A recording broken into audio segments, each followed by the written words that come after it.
Ireland starting 15 for the game against France.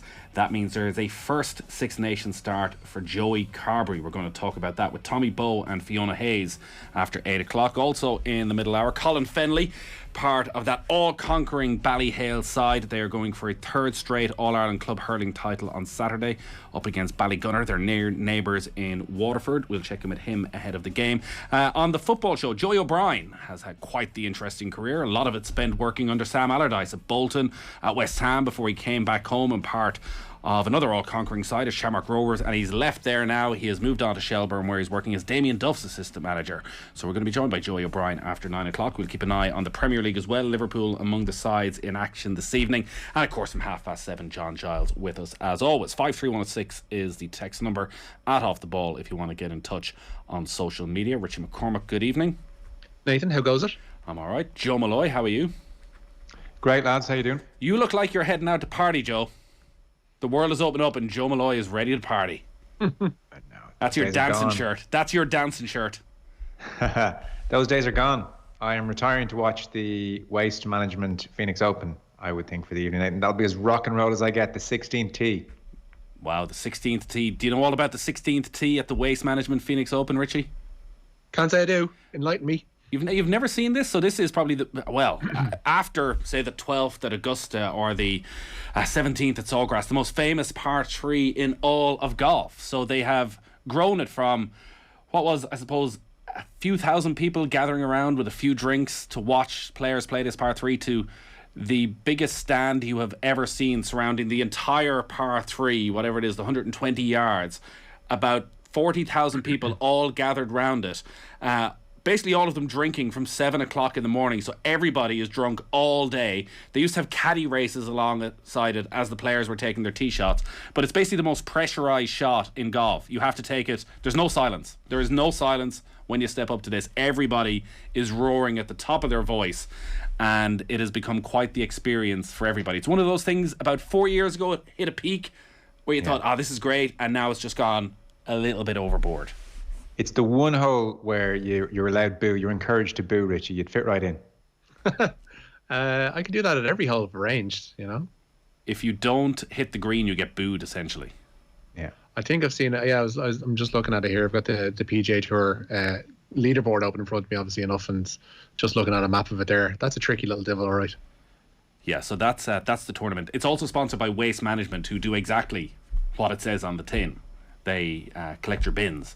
And they have bin lorries all around the course as advertisement. This is the sort of quality you get with the PGA Tour. It's a money laundering mafia type organisation is how it feels like. You can't say that, Joe. I don't know. We're going to have the lawyers. It's a joke. It's a joke, obviously. Is it a joke? Tony Soprano vibes, you know. Right. That's what they used to have with De Fontaine's. You know, the pizza joint up on, is it Parliament Street in town? They used to be a waste management company, or at least pretend to be a waste management company back in the day, and they had a bin truck. Remember the Fun of Criminals would have their bin trucks as their logo, essentially. So yeah, waste management, a good front if nothing else. We got Joey O'Brien coming up after 9 o'clock, so he's working with Damien Duff at the moment as his assistant manager. Sam Allardyce had a lot of love for Joey O'Brien, had him at Bolton when he started out as a kid, then brought him to West Ham. One of these Irish players played a huge amount of Premier League games at a time when there was a lot of Irish players playing Premier League games, so never got the look in and the love he deserved at international level. When he broke through and started emerging at Bolton as a sort of 17, 18-year-old, the Bolton side was that great Bolton side. So JJ Okocha was on the pitch when he made his debut. El Hadj Diouf was playing. Stelios Giancopoulos was on the pitch. Bruno Ingotti, Fernando Hierro, Gary Speed. This is the Bolton team he has come into as a teenager, which was a pretty special side.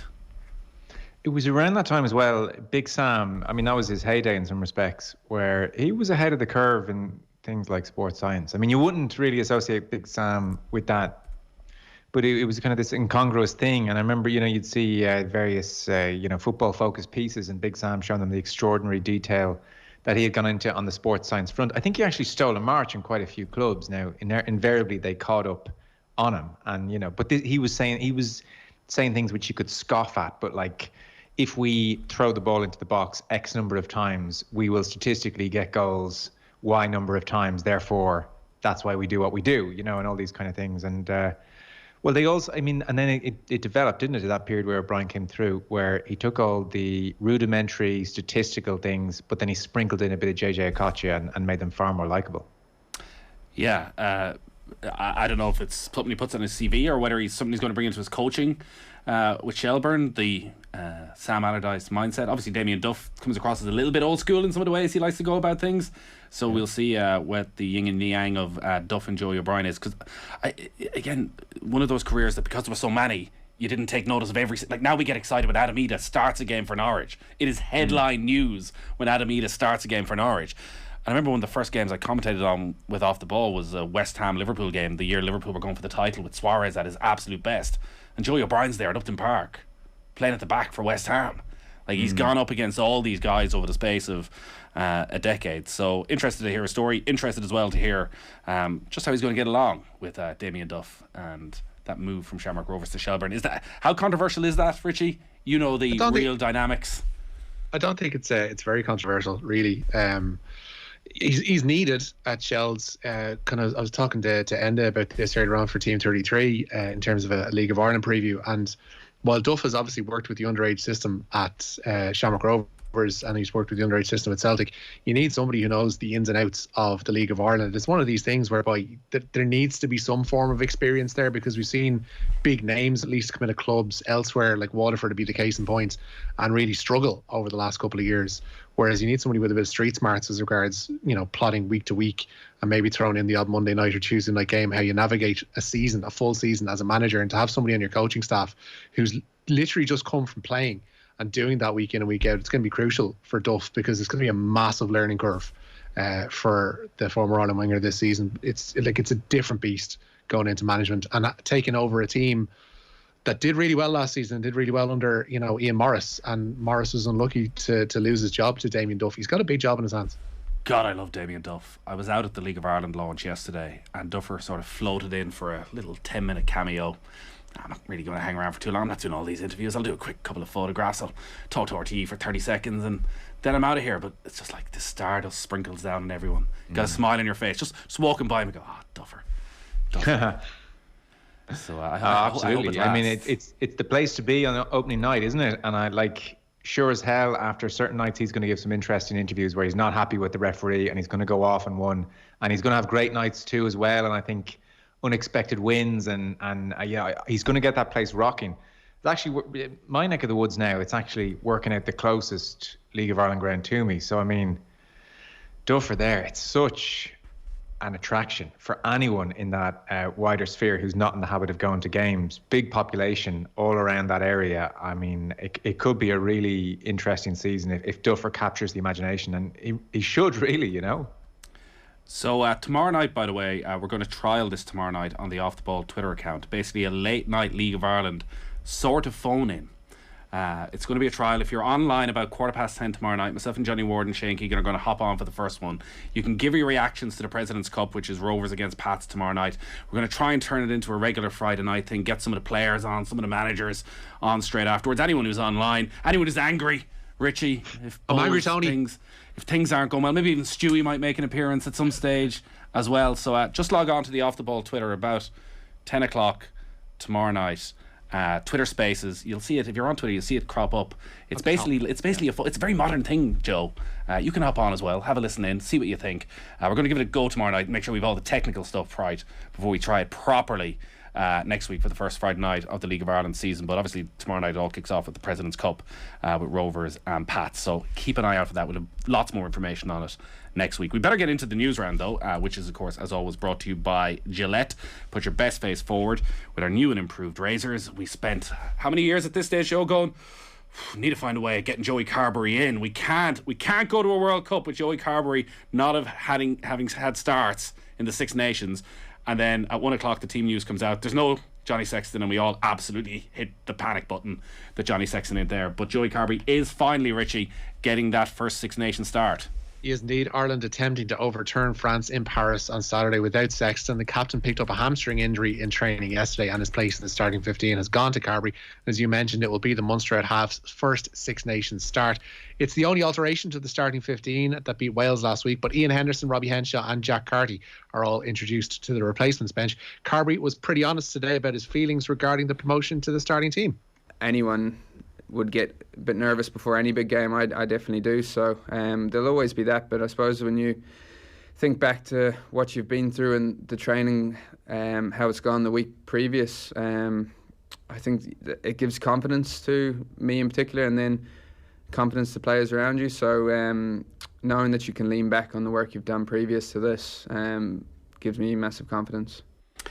Joe, it's obviously sparked a big debate about whether this is a blessing in disguise, because of the fact it's sort of late notice. It is a World Cup type scenario where you're 48 hours out. Johnny Sexton is injured. Joey Carberry needs to step up. He needs to get his preparation right. But at the same time, there's potentially a Grand Slam on the line this year, and Johnny Sexton, it feels like, is in the absolute form of his life. Yeah, there's a lot of short-term pain here, isn't there, for potentially some long-term gain. So as you rightly said, we've talked ad nauseum about how we get Joey Carberry up to a certain level of experience in time for the World Cup, where he may well very be in pole position come the World Cup, be it injury to Johnny Sexton or Johnny Sexton's age or any other reason you care to mention. I don't think many of us would have picked this game because of what's at stake, and because going to France and winning is still a rare thing in Irish rugby, and Johnny Sexton's playing so well and the team's playing so well, and it's going to be incredibly difficult. And the bookies have responded straight away to Sexton being out. Ireland, just, it's a fact, have less of a chance of winning now. So in the short term, that is a lot of short-term pain. It really is, and it wouldn't be the game we'd pick. However, medium term, I do think it's great. Like, Carberry needs to be thrown into these situations ahead of a World Cup. I still think the jury is massively out over whether Johnny Sexton at 38 is going to make the next World Cup. Like, we still have to be realistic on that front. I hope he does. Like, he's just, if he's fit, he does. And if he's fit, he's there and he starts. Well, you see, there's fit, and then he's at the age now where you can go off a cliff, and that's just the reality of being 37, turning 38. Your legs can really desert you. We've seen it happen to so many players late in their career. I know he was never a speedster, but you can go into rapid decline, I would think, over the next 18 months. That is a possibility in the way it wouldn't be if he was still 32. So we really need to, and look, there's every likelihood in the tournament he gets injured. So, he does his thing during the pool stages, and then come knockout stages, especially if Ireland are going to make semi-final and whisper at final, then there's every chance Joey Carberry is going to be starting in the number 10 jersey in France. So, look, I think come World Cup, we'll look back on this going into the World Cup and say, well, wasn't that a great thing that Carberry played that night in Paris, win or lose? As for his form, Brendan Driscoll, interesting on Tuesday night, saying he thought, it's notable when Sexton went off on Saturday, Ireland didn't score again. He felt Carberry was crabbing across the pitch, I guess is the terminology they might use within the game, wasn't straightening the line the way Johnny Sexton does so effortlessly, and therefore Ireland's attack suffered as a result. So that's something to look out for. I guess you could cling to the fact that Joey Carberry came on against New Zealand in November with the game very much in the balance and did very, very well. So it's another component to make this already very interesting game more interesting. Yeah, and I can't figure out what the long-term ramifications are, because we have a text in from Frank in Tralee which maybe sums it up. He says, could Joey Carberry kill off Sexton in Paris? And in a way, you wanted Joey Carberry's time to be when he could kill off Johnny Sexton, that actually, if he comes in and he's man of the match, that then there is that sort of natural passing of the baton. But Johnny Sexton's Ireland's best player right now. Like, Johnny Sexton was outstanding last week. He is while he is fit, he is in sensational form. So it does feel that no matter what Joey Carberry does, while he might stay against Italy, that for the trip to Twickenham, if Johnny Sexton's fit, Johnny Sexton has to start that. Or maybe actually these are turning points, that this is a moment that Carberry can go and prove himself in Paris. And it feels weird that we're even still talking about proving himself, because he's 26. Like, he's up on 30 caps. Like, it's not a kid coming in here who should be that, he's done it in Soldier Field and all of that. But there's still a reason, injuries and form, that he hasn't taken that jersey off Johnny Sexton. Yeah, absolutely. Like, it's hard to believe we're nearly 3 years after the World Cup and we don't even debate over whether or not Johnny Sexton should start at 10. Which is a criticism of the other number 10s who haven't forced Andy Farrell's hand. And a nod, as you rightly say, to the fact that Sexton, what he's doing right now, is remarkable.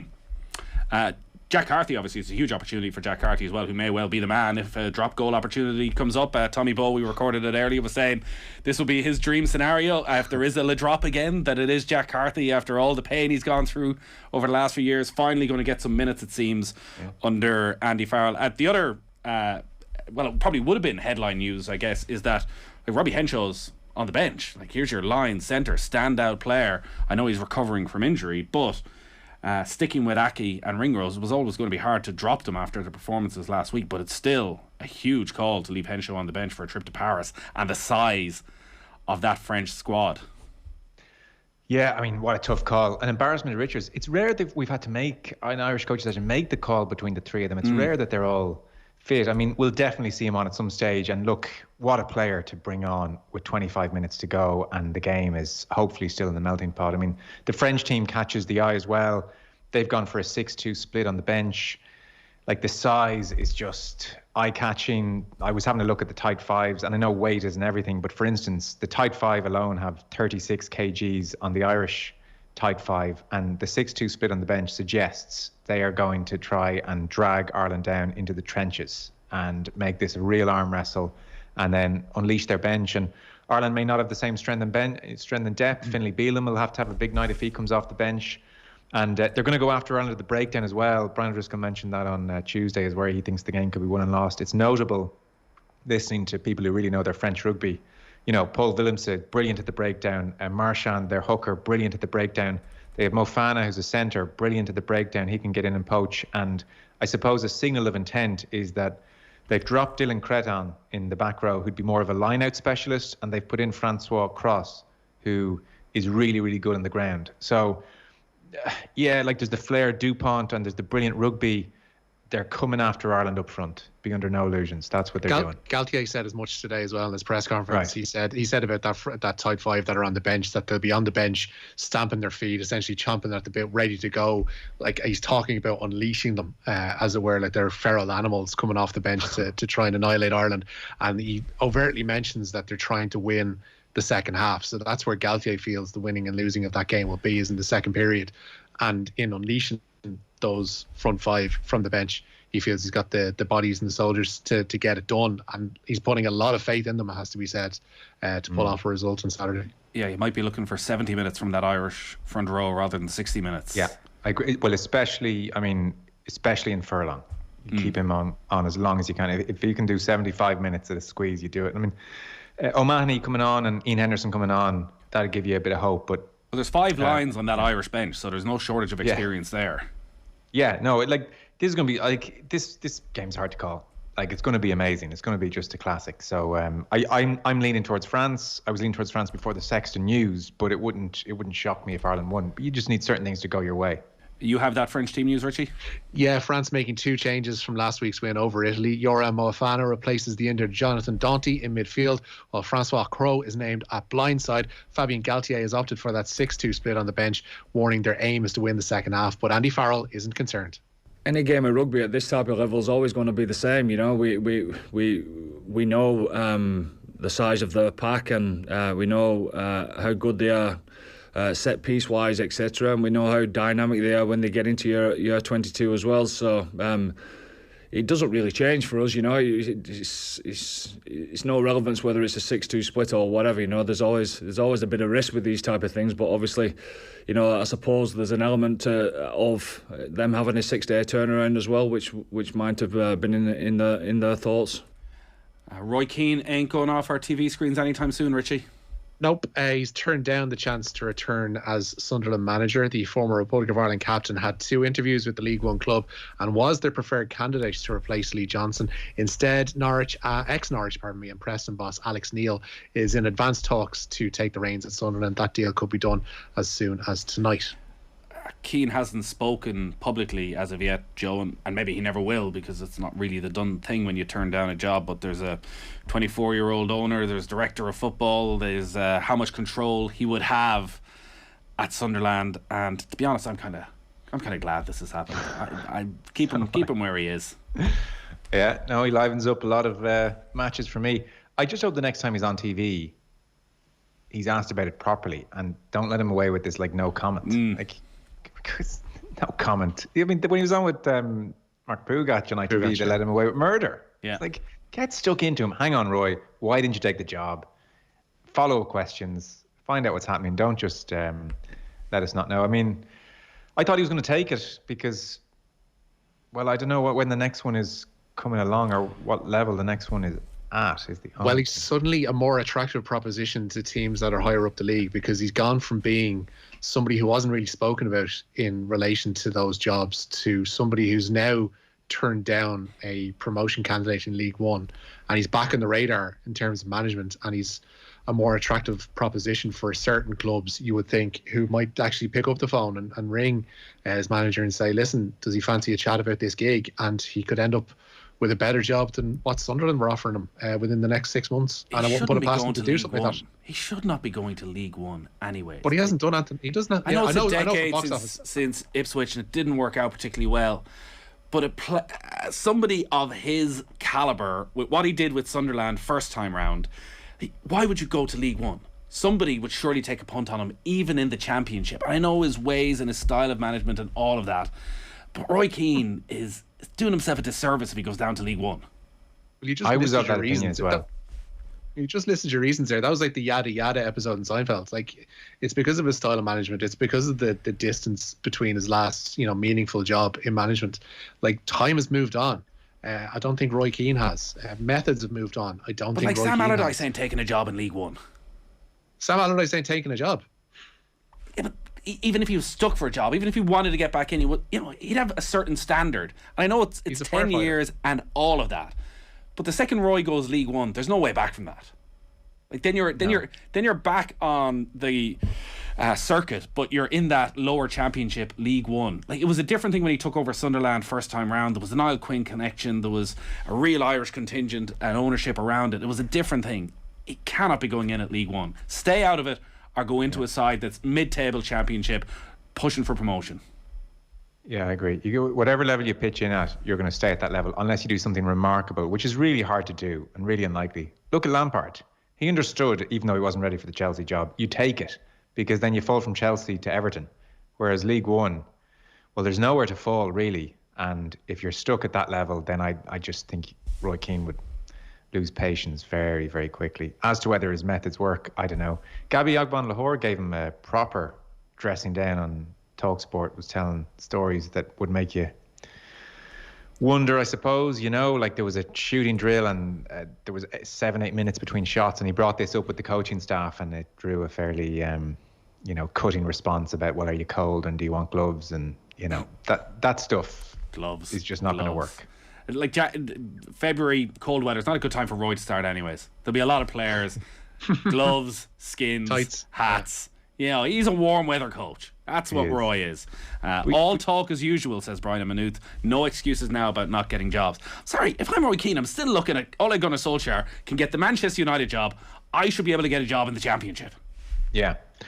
What struck me, by the way, about that Ogbon-Lahore story is Keane, the player, if there was a drill he didn't think was up to scratch and we were waiting 7-8 minutes between shots, would have been the very player who would have said something.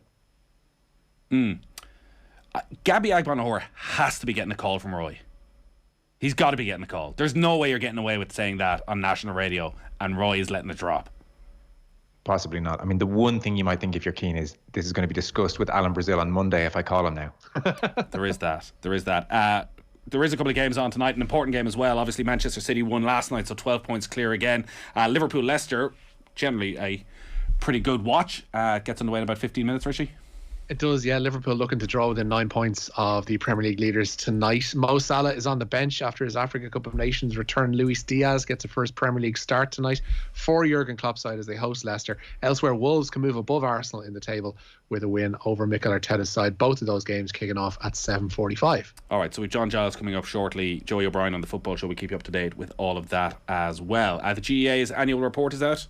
Yeah, and the Director General believes momentum is building for an amalgamation with the LGFA and the Camogie Association. The GPA are bringing a motion to Congress later this month, looking for the wheels to be set in motion to bring the three associations together. But Tom Ryan has warned that amalgamation can only work if all parties are happy with the arrangement. And in his annual report, Ryan said the GEA made a consolidated surplus of €1.9 million in 2021. That's an improvement on a €27.1 million deficit at the same time last year.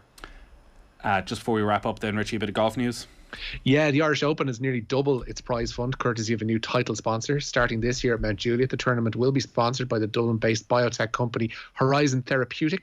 The prize fund now increases to €5 million from around about €3 million last year. And Graham McDowell going pretty well at the Phoenix Open. He's 3 under par with 5 to play of his opening round. He's 2 shots off the current leader KH Lee, Brooks Koepka and Gary Woodland among those, and 4 under par. Seamus Parr playing pretty steady but uninspiring golf so far. 14 pars for the Waterford man so far, so he remains level. I think it's important, Joe, we give a shout out to everybody in Horizon Therapeutics who's listening in, all their management team who'll be making the decision about who plays in the Pro-Am in Mount Juliet for the next 6 years. Shame. Well, listen, the Pro-Am's a very important day, and I think you've got to choose carefully. You need the right caliber of media types there. It's very important. Well, exactly. These guys are doing some serious biotechnology down there, so, Yeah, I hear you. give us the call. It's a quiet time in the golfing year. What is biotechnology, Nathan? Well, it's very important. It's very important, is what it is. Richie, if you're asking, Essential. if you need to ask the question, you're just not going to understand it. Okay, I just want you to be prepared for the Pro-Am, Listen, we'll be playing golf. You don't talk business. You don't talk business at the Pro-Am. It's a mixture of technology and bio. Yeah, an awful lot of that. We only managed the 90 minutes out of Golf Weekly today. It is the middle of February. We're still 3 months away from the first major of the year. But obviously, we'd Leona Maguire to talk about. We'd Phil Mickelson to talk about. And a guy who was finishing second on the PGA Tour 4 years ago, who's moved to Costa Rica and is drinking his own pee at the moment. So that also took up a good chunk of Golf Weekly. Listen in, Richie. Your subscription is there still. I'm not able for that kind of stuff at this hour. Jesus. All right. Richie, great stuff as always. Joe, thank you. Enjoy the weekend. All right, lads. So, time for the cash machine. Your chance to win big. News Talk's cash machine. So there was no winner on the cash machine today, so there's going to be a rollover. How do you fancy winning? €21,472.56. €21,472.56. To get a chance of winning, all you got to do, text the word play to 57599. And remember,